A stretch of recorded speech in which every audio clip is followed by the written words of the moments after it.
Hello everyone, welcome to our YouTube channel. हमारा आज का सेशन रिलेटेड है MCQs on theory of demand and supply. अगर आप हमारे चैनल से पहले से जुड़े तो आपको पता होगा कि हमने थ्योरी ऑफ डिमांड पे बहुत सारे ऐसे टॉपिक्स पे डिस्कशन किया है जो कि एग्जाम पॉइंट ऑफ व्यू से तो रेलेवेंट है, बट बहुत सारे स्टूडेंट्स को उनके कॉन्सेप्ट्स में प्रॉब्लम होती थी, तो वो सारे टॉपिक्स हमने डिस्कस कर लिए हैं। ओवरऑल हमने थ्योरी ऑफ डिमांड पे हर एक टॉपिक पे क्लास नहीं अपलोड की है, सिर्फ रेलेवेंट टॉपिक्स पे या कह सकते हो इंपॉर्टेंट टॉपिक्स पे ही क्लासेस अपलोड हुई हैं।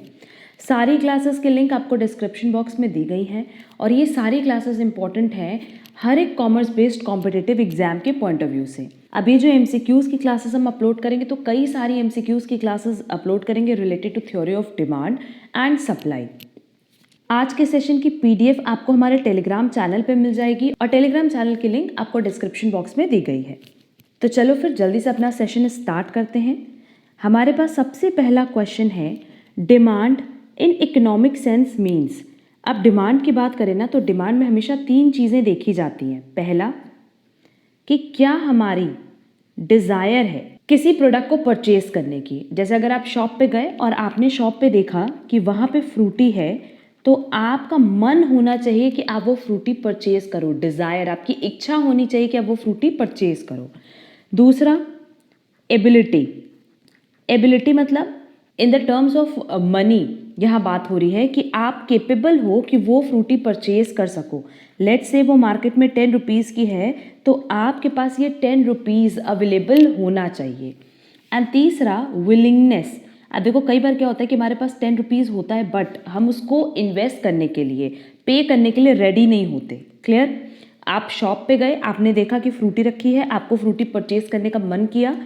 फ्रूटी परचेज करने के लिए आपके पास 10 रुपीज़ भी पॉकेट में है बट ये आप खर्च करने के लिए रेडी नहीं हो, तो क्या ये डिमांड होगा? नहीं, ये डिमांड नहीं माना जाता कि आप शॉप पे खड़े होकर के फ्रूटी देख रहे हो। नहीं, अगर आपने शॉप पे फ्रूटी देखी, आपने देखा कि वो 10 रुपीज़ का है, आपके पॉकेट में 10 रुपीज़ अवेलेबल है और आप रेडी हो पे करने के लिए, तो इस पूरे प्रोसेस को मिला के हम कहते हैं डिमांड। तो ऑप्शन देखते हैं, mere desire for a commodity, mere ability to pay price of the commodity, mere willing to pay the price of the commodity. इन तीनों को मिला करके ही हमारी डिमांड बनती है। Desire backed by ability and willingness to pay for the commodity desired. Correct answer होगा डी, कि डिमांड को अगर हम इकोनॉमिक सेंस में बोले तो तीन चीज़ें होनी चाहिए। पहली हमारी इच्छा होनी चाहिए खरीदने की, दूसरा हम केपेबल एबल होने चाहिए उसको परचेज करने के, और तीसरा विलिंगनेस होनी चाहिए कि हम वो अमाउंट पे कर सके। Next, in economics demand refers to quantity demanded at a particular time, quantity demanded backed by ability to pay, quantity demanded of all goods, quantity demanded at a particular price in a given period of time। Correct answer क्या होगा? D, क्योंकि अगर हम demand की बात कर रहे हैं तो डिमांड, किसी भी प्रोडक्ट की डिमांड की अगर हम बात करते हैं तो हम ये कहते हैं कि एक पर्टिकुलर प्राइस होनी चाहिए और एक पर्टिकुलर टाइम पे, क्योंकि जो प्राइस है प्रोडक्ट की वो अलग अलग टाइम पे फ्लक्चुएट भी हो सकती है, तो हम एक पर्टिकुलर प्राइस की बात करते हैं at a particular time. Correct answer होगा D. Next, the concept of demand demonstrates that demand is always with reference to price. Demand is referred to in a given period of time, buyer's ability and willingness to pay, all of the above. अब demand की बात करें तो no doubt इसको price के reference में ही बोला जाता है। एक पर्टिकुलर पॉइंट ऑफ टाइम पे हम डिमांड की बात करते हैं, as well as buyer's ability and willingness भी होनी चाहिए पेमेंट की। करेक्ट आंसर होगा D, all of the above. Next, demand is a flow concept, stock concept, wealth concept और none of the above. Correct answer होगा A, flow concept, क्योंकि flow concept की बात करें तो बेसिकली क्या होता है कि हम यहाँ पे क्वांटिटी मेजर्ड करते हैं over a specified period of time. Clear? और डिमांड में भी हम यही करते हैं कि बेसिकली एक स्पेसिफाइड पीरियड ऑफ टाइम के लिए होती है, तो करेक्ट आंसर होगा A. Next, demand concept explains the behaviour in response to change in price of a good. Producers, sellers, consumers, none of the above. Consumers behaviour, क्योंकि यहाँ पे यही तो देखा जाता है ना कि कंज्यूमर का या कस्टमर का क्या बिहेवियर है related to price and demand. And price and demand के बीच में किस तरह का रिलेशन होता है? इन्वर्स रिलेशन, कि अगर प्राइस इंक्रीज होगा तो डिमांड डिक्रीज होगा। तो यहाँ हम यही तो देख रहे हैं ना कि डिमांड में क्या रिस्पॉन्स हो रहा है अगर प्राइस में चेंज हो रहा है, और ये पूरा कॉन्सेप्ट किसके पॉइंट ऑफ व्यू से? कंज्यूमर्स के। तो करेक्ट आंसर होगा C. Next, individual demand is also called, अब देखो डिमांड की बात करें तो दो तरह का होता है, एक इंडिविजुअल डिमांड और एक मार्केट डिमांड। इंडिविजुअल डिमांड जब हम बात करते हैं एक पर्टिकुलर प्रोडक्ट की एक पर्टिकुलर कस्टमर के पॉइंट ऑफ व्यू से, बट जब मार्केट डिमांड की बात करते हैं ना तो इसी पर्टिकुलर प्रोडक्ट की हम बात कर रहे होते हैं, बट सारे कस्टमर्स जो उस पर्टिकुलर प्रोडक्ट से रिलेटेड है उनको मिला करके क्या डिमांड है उस पर जब हम डिस्कशन करते हैं तो वो होता है मार्केट डिमांड। तो सिंपली इंडिविजुअल डिमांड मतलब जब हम एक कस्टमर की बात करें लेट्स से ए, एंड जब मार्केट डिमांड की बात हो रही है तो वहाँ पे ए प्लस बी प्लस सी जितने भी कस्टमर मार्केट में अवेलेबल हैं उस पर्टिकुलर प्रोडक्ट के लिए सब की डिमांड मिला करके जो डिमांड आती है उसको हम कहते हैं मार्केट डिमांड। तो क्वेश्चन में पूछा individual demand is also called industrial demand, market demand, household demand. Correct answer क्या होगा? सी, हाउस होल्ड डिमांड, क्योंकि पर्टिकुलर पर्सन के पॉइंट ऑफ व्यू से यहाँ बात हो रही है। Next, dash means quantity demanded of a good by a single consumer at various prices per unit of time. जैसे हमने सिंगल की बात की, हम किस तरह के डिमांड की बात करें? Individual demand. Next, dash means the aggregates of the quantities demanded bye all consumers in the market at different prices पर यूनिट ऑफ टाइम। जब एक पर्टिकुलर प्रोडक्ट के पॉइंट ऑफ व्यू से बात कर रहे हैं बट हम ये कह रहे हैं कि सारे कंज्यूमर्स की डिमांड को जब हम एड ऑन कर रहे हैं तो उसको हम क्या कहते हैं? Market demand. Next, all but one are the factors which affect individual demand. Find the odd one out. Price of related goods, income of the consumer, taste and preferences of the consumer, number of consumers in the market. अगर individual demand की बात करें तो इसको price of related goods भी affect करता है, income of consumers भी अफेक्ट करता है एंड टेस्ट एंड प्रेफरेंस भी अफेक्ट करता है, but number of consumers in the market ये कभी भी इंडिविजुअल डिमांड को अफेक्ट नहीं करेगा, क्योंकि हम जब भी इंडिविजुअल डिमांड की बात करते हैं तो हम एक कंज्यूमर के पॉइंट ऑफ व्यू से बात करते हैं, ना कि ओवरऑल। तो करेक्ट आंसर क्या होगा? D. Next, dash is a tabular presentation showing different quantities demanded by buyers at different levels of prices in a given period. अब जब भी हम टैबुलर प्रेजेंटेशन की बात करते हैं तो हम बात कर रहे हैं डिमांड शेड्यूल की। क्लियर? और इसी डिमांड शेड्यूल का जब हम ग्राफिकल प्रेजेंटेशन करते हैं या डायग्रामेटिकल प्रेजेंटेशन करते हैं तो उसको हम कहते हैं कर्व। ये दोनों पॉइंट याद रखना, एग्जाम पॉइंट ऑफ व्यू से बहुत रेलेवेंट है कि जब टैबुलर प्रेजेंटेशन होता है तो उसको हम कहते हैं शेड्यूल, और जब उसका ग्राफिकल और डायग्रामेटिकल रिप्रेजेंटेशन होता है तो उसको हम कहते हैं कर्व। तो यहाँ टैबुलर प्रेजेंटेशन में क्या शो कर रहा है? Different quantities demanded by consumers demanded by buyers at different levels of prices in a given period. तो ये प्राइस हो गया, डिमांड हो गया, ये क्या बना मेरा? Demand schedule. करेक्ट आंसर होगा B, demand schedule. Next, a demand schedule is shown as a result of increase in the size of the family, a result of change in taste and preferences, a function of price, all of the above। जब भी demand schedule की बात कर रहे हैं मतलब tabular presentation की बात करें तो वहाँ डिमांड को हमेशा किसके पॉइंट ऑफ व्यू से रिप्रेजेंट किया जाता है? प्राइस के। तो करेक्ट आंसर होगा C. Next, market demand is the sum total of all quantities that producers can produce, all quantities actually sold in the market, all quantities demanded by individual households and consumers। Correct answer होगा सी, ये भी हमने ऊपर भी explain किया था। Next, demand of a good of several consumers when added together is called demand. जब हम ऐड कर रहे हैं सारे कंज्यूमर्स की डिमांड को तो उसको हम कहते हैं market demand. Next, when a good can be used to satisfy two or more wants, it is said to have composite demand। अब हमने डिमांड डिस्टिंक्शन पे ऑलरेडी क्लास अपलोड कर रखी है, वहाँ पे हमने डिमांड डिस्टिंक्शन जितने तरह की डिमांड पॉसिबल हैं सब पे डिटेल डिस्कशन किया है, तो वो क्लास आप लोगों के लिए बहुत इंपॉर्टेंट है। इसीलिए हमने बोला कि डिमांड से रिलेटेड हम जितनी क्लास अपलोड किए हैं सारे कॉन्सेप्ट्स आप देख लो, क्योंकि वही कॉन्सेप्ट्स हमने अपलोड किए हैं जिसमें आपको डाउट होते हैं। Next, indirect demand of a good is also known as direct demand, derived demand, joint demand, competitive demand। अगर इनडायरेक्ट डिमांड की बात हो रही है तो हम किसकी बात कर रहे हैं? डिराइव्ड की, क्योंकि बेसिकली डिराइव्ड डिमांड क्या था? डिपेंडेंट डिमांड, और ऑटोनोमस क्या था? Independent. Next, which of the following is a determinant of individual demand? Cost of production, nature of commodity, economic policies of the government. Correct answer होगा taste and preference of consumers, क्योंकि अगर हम demand के function की बात करें तो overall हमने देखा था price of product, price of related goods, income of consumer, taste and preference and expectation. Expectation basically किस चीज़ की, कि नियर फ्यूचर में प्राइस किस तरीके से चेंज होगा। तो करेक्ट आंसर होगा D. Next, which of the following is not the determinant of demand. Price of commodity है, अभी हमने बताया, प्राइस ऑफ रिलेटेड कमोडिटीज भी है एंड इनकम ऑफ कंज्यूमर भी है। तो करेक्ट आंसर होगा D, none of the above. Next, how are apples and oranges related when as a result of rise in price of apples demand for oranges increase. कह रहा है कि अगर Apple की प्राइस इंक्रीज हुई तो oranges की डिमांड क्या हो गई, इंक्रीज। तो हम किस तरह के प्रोडक्ट की बात करें, सब्स्टिट्यूट की, क्योंकि हमने इस पे भी क्लास अपलोड किया हुआ है और वहाँ बताया है कि सब्स्टिट्यूट गुड्स के बीच में डायरेक्ट रिलेशन होता है बट कॉम्प्लीमेंट्री गुड्स के बीच में इनडायरेक्ट रिलेशन होता है। सब्स्टिट्यूट गुड्स वो होते हैं जिनको एक दूसरे की प्लेस पे यूज किया जा सकता है। तो करेक्ट आंसर होगा A, substitute goods. Next, if two goods are complementary then rise in the price of one results in. अगर कॉम्प्लीमेंट्री की बात करें तो दो गुड्स जो साथ में चलते हैं, तो अगर एक प्रोडक्ट की प्राइस बढ़ेगी तो दूसरे की डिमांड डिक्रीज हो जाएगी। करेक्ट आंसर होगा B, fall in demand for the other. Next, if the demand for CNG increases as a price of petrol increases, the two goods are, again देखो petrol की price बढ़ते ही CNG gas की demand increase हो गई, तो ये क्या है, substitute goods.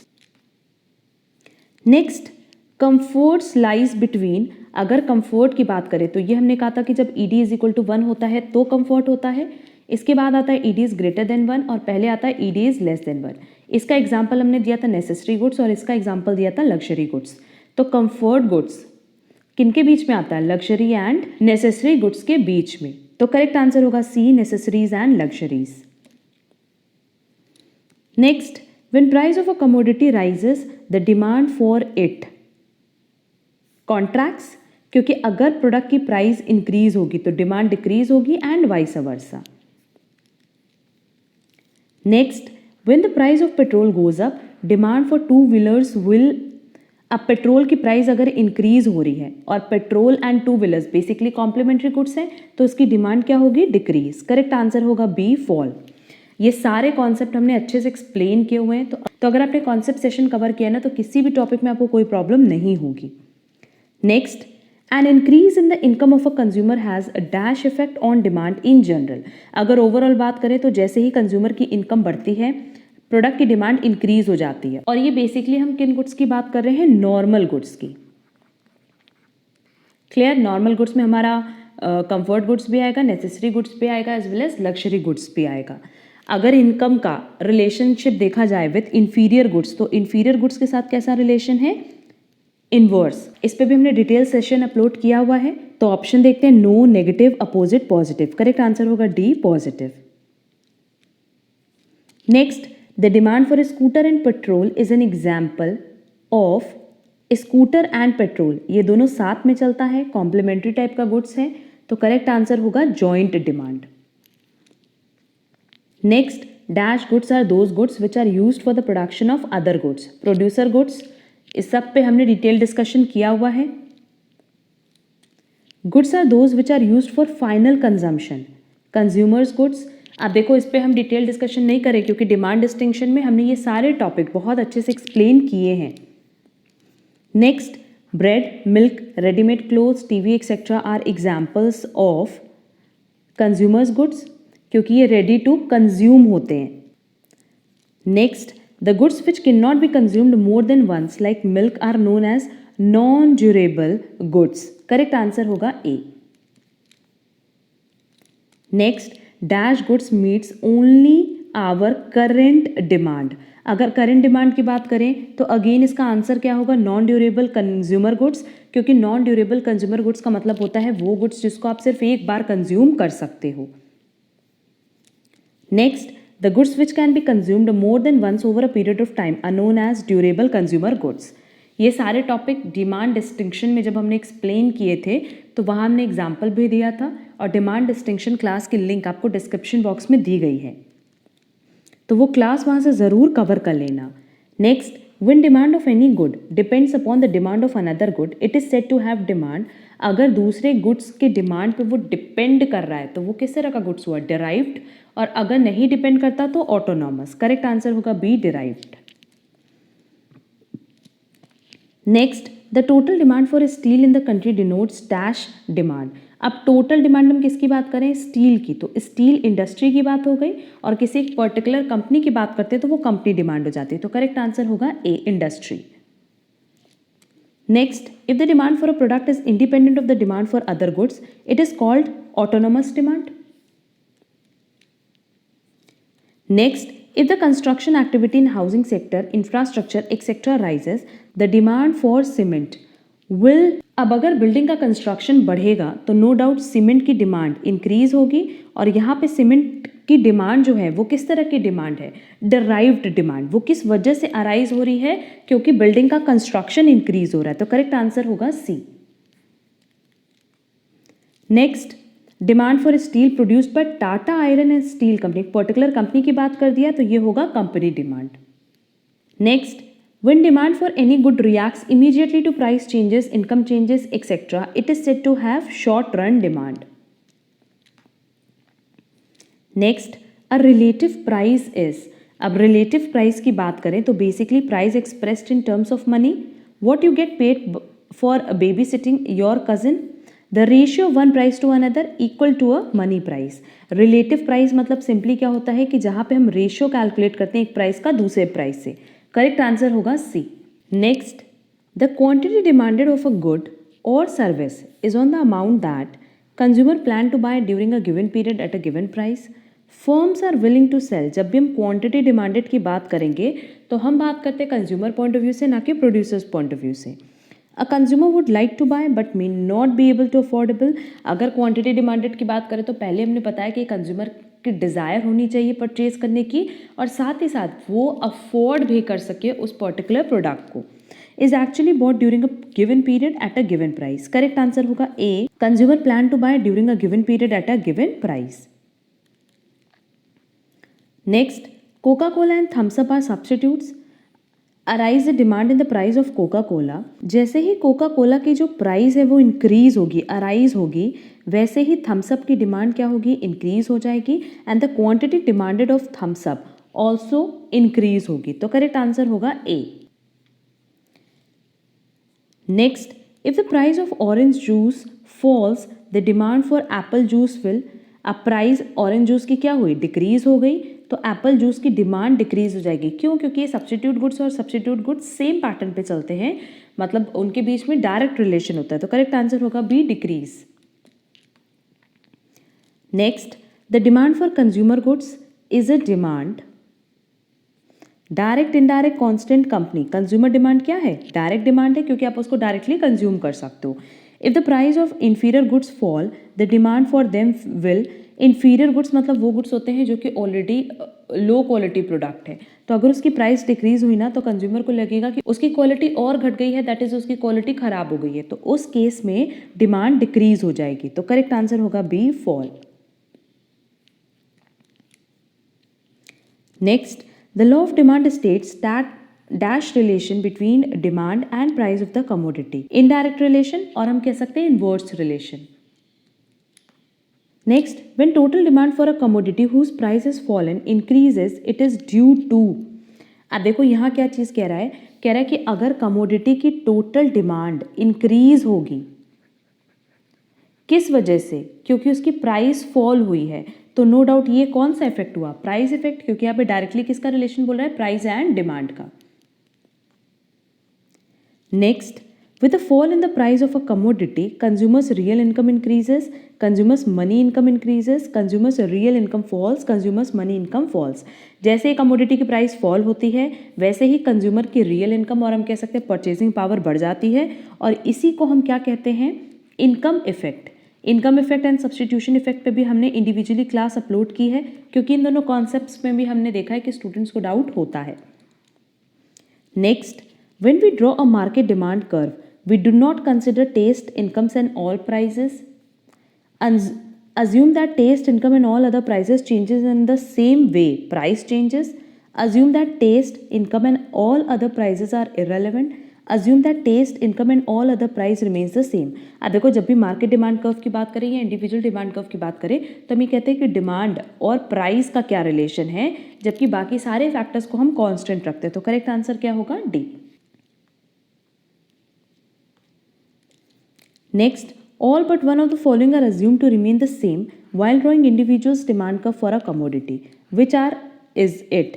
The taste and preference of the consumer, income of the consumer, the price of the commodity and the price of related commodities. अब सिंपली क्वेश्चन में क्या कह रहा है कि जब भी हम इंडिविजुअल डिमांड कर्व की बात करते हैं तो इनमें से सारे फैक्टर्स तो सेम रहेंगे, बट एक फैक्टर सेम नहीं रहता. कौन सा factor? Price of commodity. Correct answer होगा सी, प्राइस ऑफ द कमोडिटी, क्योंकि बाकी सारे फैक्टर्स जो अभी हमने ऊपर फैक्टर्स बताए, price of related goods, income of the consumer, taste and preference of the consumers and expectation of changes in price in near future, ये सब क्या होता है? ये सब सेम रहता है. Next, a fall in price of a commodity leads to. अब यहाँ देखो सिंपली ये जो हमने फंक्शन बताए हैं डिमांड के, जिसमें से पहला फंक्शन है प्राइस ऑफ कमोडिटी, फिर है प्राइस ऑफ रिलेटेड गुड्स, फिर इनकम, फिर टेस्ट एंड प्रेफरेंस, फिर एक्सपेक्टेशन.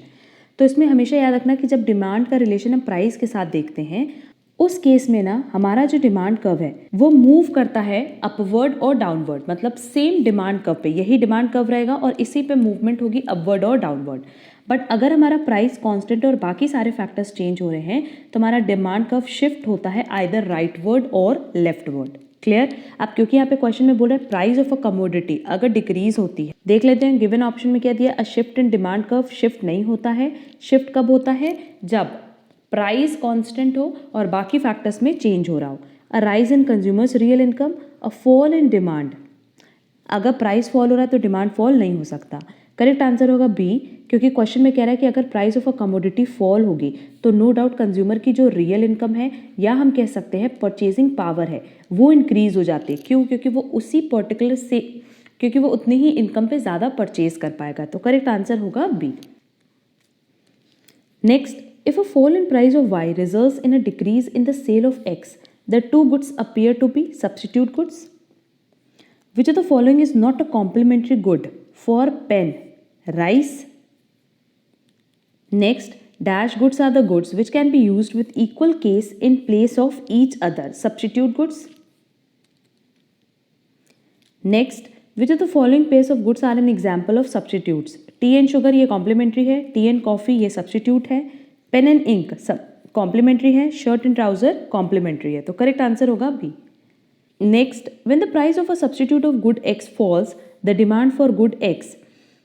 कह रहा है अगर good X की जो सब्स्टिट्यूट है मार्केट में उसकी प्राइस अगर फॉल हुई तो नो डाउट गुड एक्स की डिमांड क्या होगी? फॉल हो जाएगी. तो करेक्ट आंसर होगा B. Next, income effect on demand of a good is. अब इनकम इफेक्ट की बात करें तो हमने इसको समझाया है कि इनकम इफेक्ट मतलब सिंपली क्या होता है कि जब मार्केट में पर्टिकुलर प्रोडक्ट की प्राइस डिक्रीज हो जाती है तो हमारी परचेजिंग पावर इंक्रीज हो जाती है. क्लियर? और अगर परचेजिंग पावर इंक्रीज हो गई तो उसी सेम प्राइस पे हम ज़्यादा यूनिट परचेज कर पाएंगे. तो इनकम इफेक्ट हमेशा कैसा होता है? Always positive. Next, given goods are inferior goods क्योंकि ये लो क्वालिटी प्रोडक्ट्स होते हैं.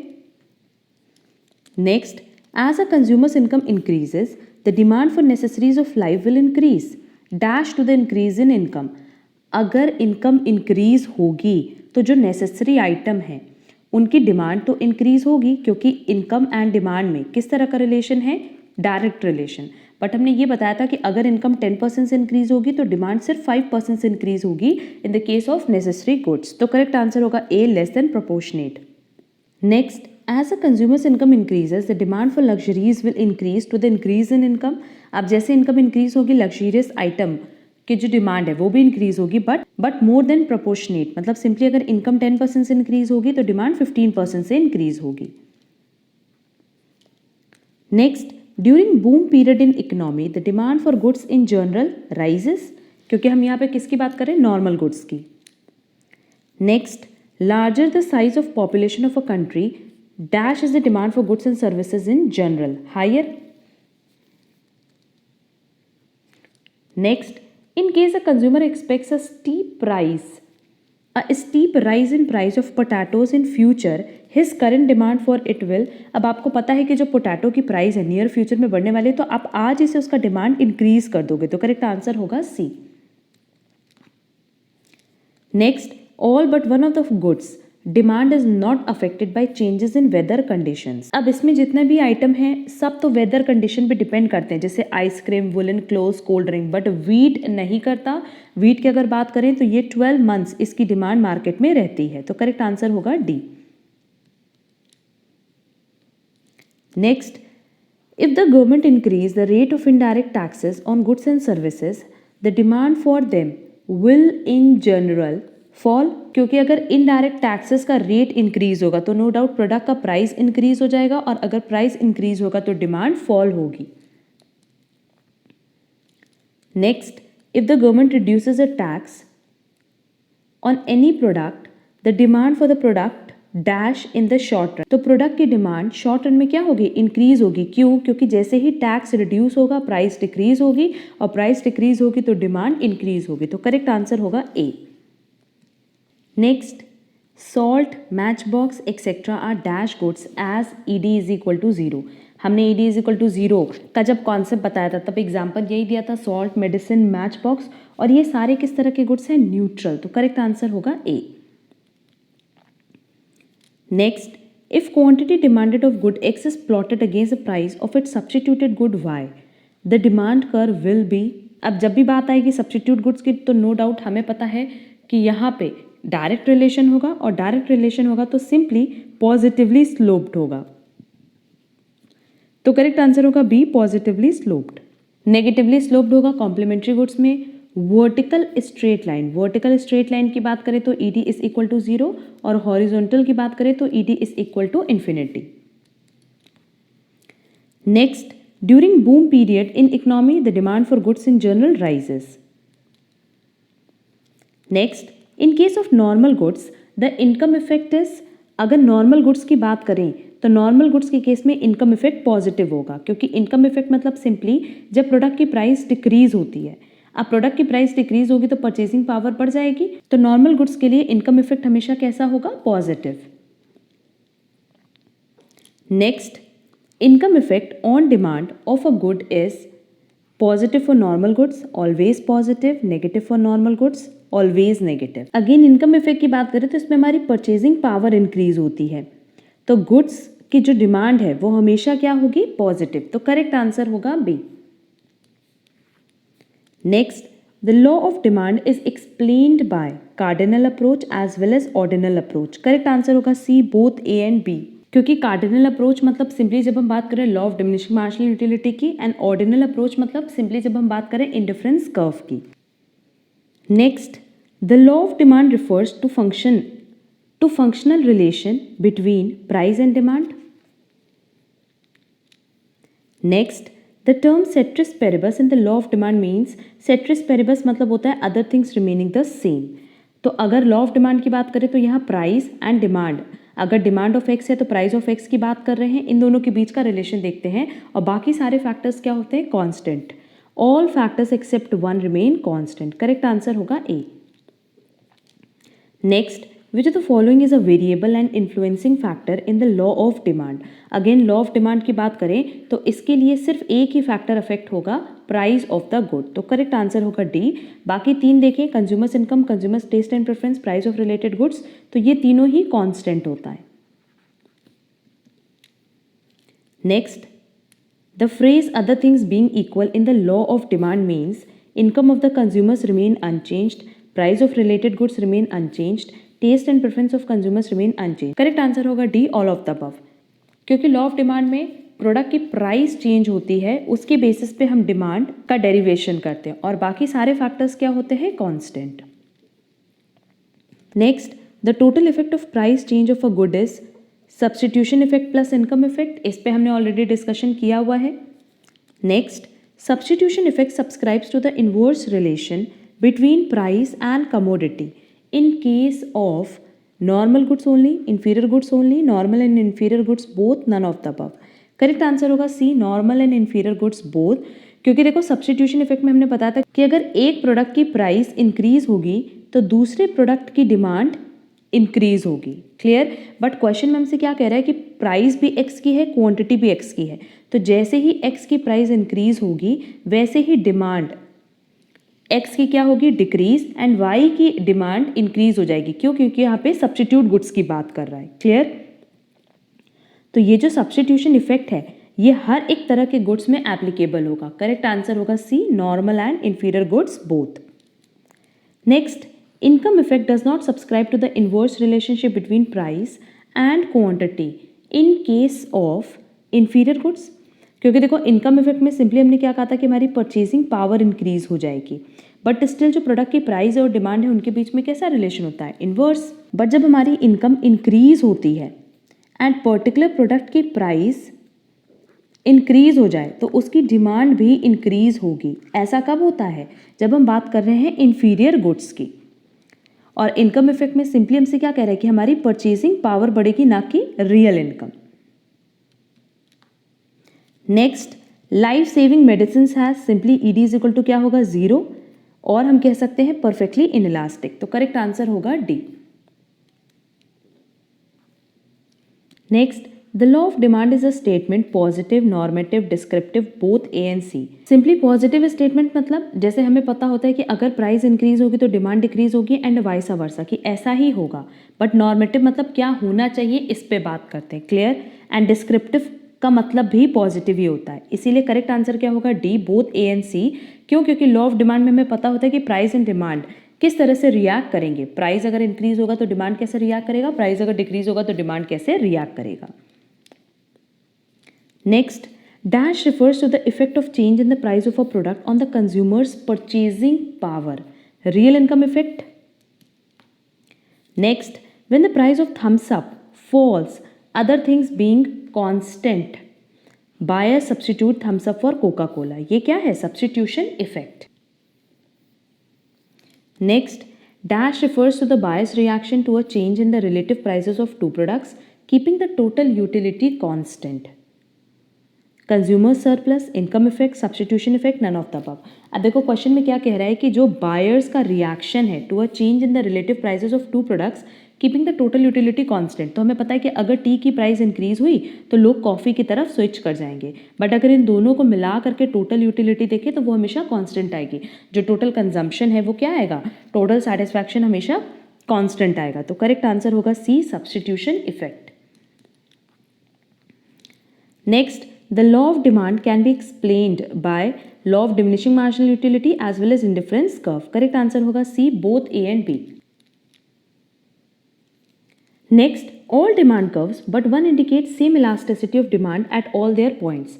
क्वेश्चन क्या कह रहा है ये समझो। कह रहा है all demand curves but one, मतलब एक को छोड़ के इनमें से बाकी सारे डिमांड कर्व्स में हर एक लेवल पे हमारा ईडी क्या आएगा, सेम आएगा।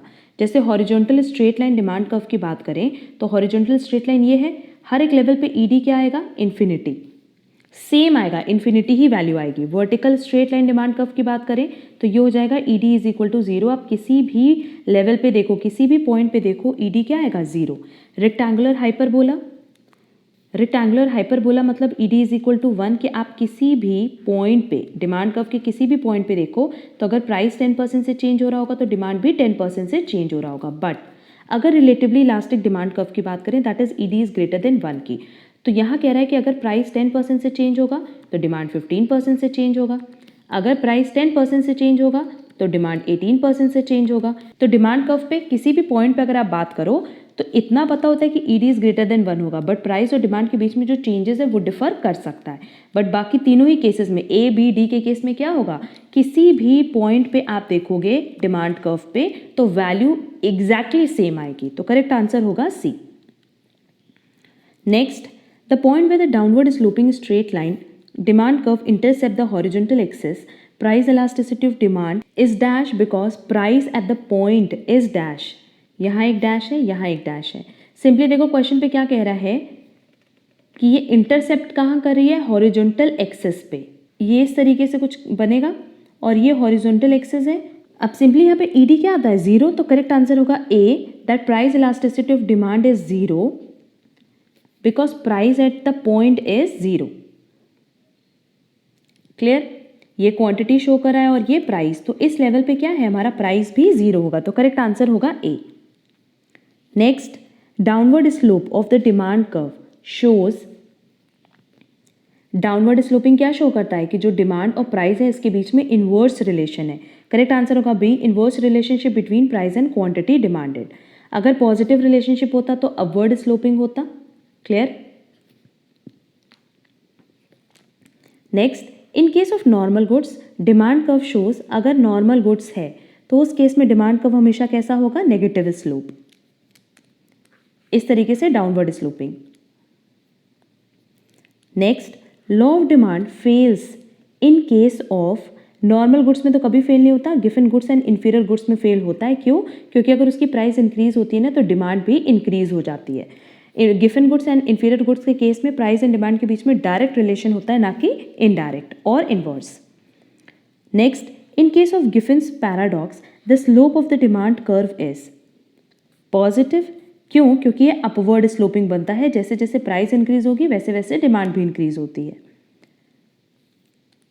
Next, a given good is one for which a small change in price results in zero income effect outweighed by a positive substitution effect, zero income effect being equal to zero substitution effect, negative income effect outweighed by a positive substitution effect.